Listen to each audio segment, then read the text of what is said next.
خصك تعرف باللي الشخصيه ديالك تيبدلوها لك وحتى السميه تتبدل. يعني فاش تدخل الخدمه كتكون سميتك عبد القادر، كيردوها لك السيكوريتي ولا كيردوها لك سيد المدير ولا كيردوها لك لا كونطابل، ولا المهم سميتك تتبدل. المهم هذا دابا جيت نقول لكم بانك الا خدمتي خصك تعرف بان كيف ما سميتك تتبدل خص حتى العقليه ديالك تبدل. خص العقليه ديالك تبدل وخصك تعرف بان ذاك الشخص اللي خدام راه ماشي هو انت.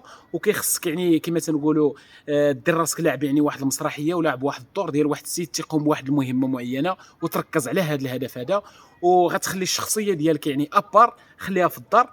خصك تركز كما قلت لك على المهام اللي عاطينك باش تتفادى المشاكل.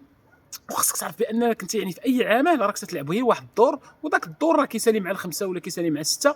حسب راسك يعني انت داخل واحد المسرحيه ولا هذه. وبعدوا من السلبيه، عندك شي مشكل مع شي شخص حاول تجنبه وحاول ما تهضرش معاه.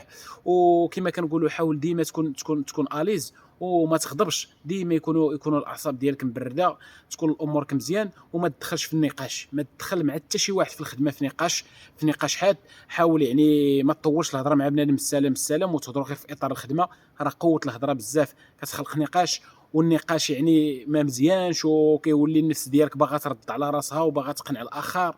وكاين اللي كيكون عنده افكار مسبقه، يعني ما يمكنش انك انت مثلا غادي تقنعه ولا ما عنده واحد العقليه متحجره. باش تمشي امورك مزيان في الخدمه سير قابل المهام ديالك وما تكثرش الهضره مع بنادم. والمعقول المعقول.